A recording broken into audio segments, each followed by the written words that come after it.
Assalamualaikum warahmatullahi wabarakatuh. Perkenalkan, nama saya Muhammad Hanif Saputra dari kelompok 11. Di sini ingin mempresentasikan mengenai sistem informasi sederhana yang telah dibuat oleh kelompok kami. Dan di sini juga ada rekan saya yaitu Saya Anissa Dina Maharani. Saya Saskia Dwi Septiani. ya. Jadi yang pertama ini ada proses bisnis dan sistem informasi pendidikan perkuliahan yang akan dijelaskan oleh Anissa Dina Maharani.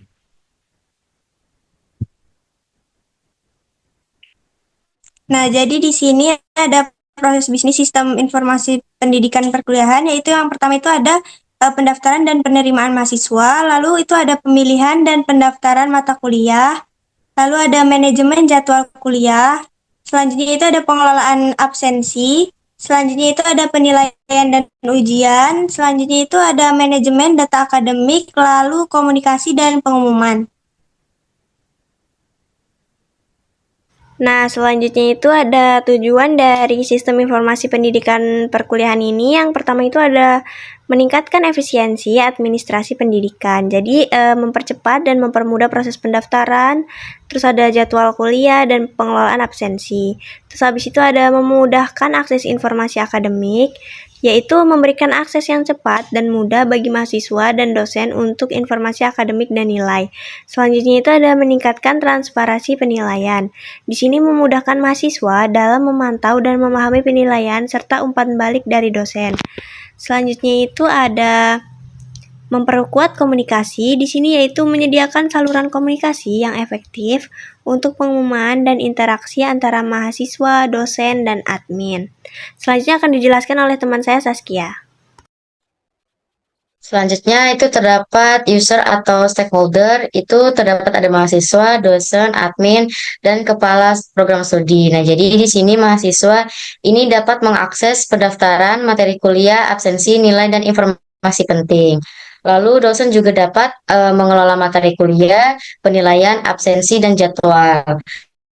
Lalu terdapat admin, admin di sini dapat menangani administrasi sistem, pendaftaran mahasiswa, jadwal kuliah, dan pengumuman.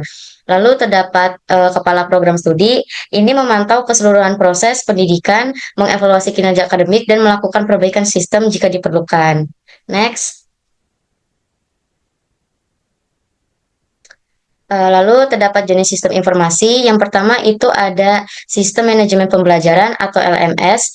Ini untuk pendaftaran mata kuliah, manajemen mata kuliah, dan distribusi tugas. Lalu yang kedua itu ada sistem informasi akademik atau SIA. Ini untuk pengelolaan data akademik, absensi, dan penilaian. Selanjutnya yang ketiga itu ada portal pengumuman. Jadi di portal pengumuman ini untuk menyampaikan informasi penting dan pengumuman terkait perkuliahan. Selanjutnya yang terakhir itu ada sistem pengelolaan jadwal. Jadi ini dapat untuk pembuatan dan pemantauan jadwal kuliah, ujian, dan ruang kelas. Selanjutnya akan dijelaskan oleh Hanif. Selanjutnya itu ada analisis kebutuhan, yang dimana yang pertama itu ada kebutuhan fungsional dan ada kebutuhan non-fungsional. Nah, jadi di kebutuhan fungsional itu terdapat yang pertama pendaftaran mahasiswa online, pemilihan mata kuliah dan manajemen jadwal, pengelolaan absensi elektronik, penilaian ujian, tugas, dan akses nilai. Lalu di kebutuhan non-fungsional itu ada keamanan data, ada ketersediaan sistem, ada skalabilitas, sama ada user friendly. Nah, selanjutnya itu ada desain dan implementasi. Yang pertama itu ada, di desain dan implementasi itu ada arsitektur berbasis web, terus pengembangan termuka, pengelolaan database, integrasi dan pengujian, lalu penerapan sistem. Nah, di sini ada desain yang telah dibuat oleh kelompok kami. Itu ada pertama ada desain laman login, yaitu ada laman loginnya, yaitu seperti ini, seperti itu ada gambar. Itu ada tuliskan ID sama tulisan password, dan ada fitur remember password atau lupa password, lalu ada fitur login. Nah, lalu itu laman dashboard, di mana di laman dashboard ini terdapat header mengenai sebuah selamat datang pada mahasiswa baru, terdapat ada tulisan universitasnya, ada dashboard, ringkasan, event, profil, nama status, lalu ada gambar untuk apa namanya ini, beberapa course yang bisa dikunjungi. Nah, untuk implementasinya, selanjutnya itu kita bakal ngelakuin unit testing, yaitu menggunakan VS Code. Jadi, di sini ada apa namanya, codingan login, yaitu menggunakan codingan PHP. Oke, langsung aja kita testing, yaitu masuk ke servernya ya.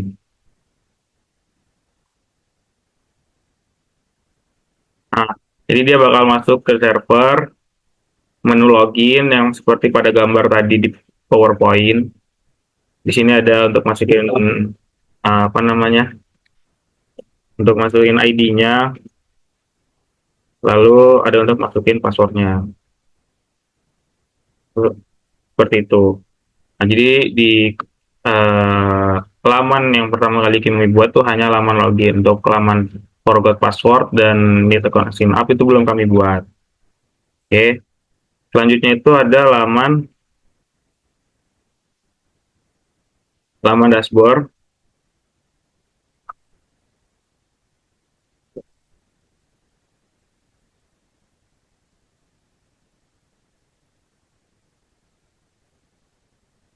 Oke, selanjutnya itu ada laman dashboard.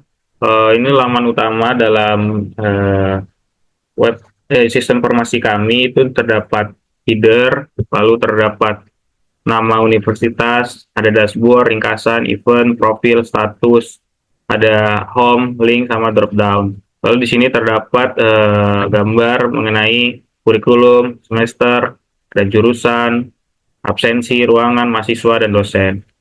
Nah, jadi mungkin segitu saja dari kelompok kami. Kurang dan lebihnya kami mohon maaf. Untuk presentasi kali ini sampai sini saja. Kami akhiri. Wassalamualaikum warahmatullahi wabarakatuh.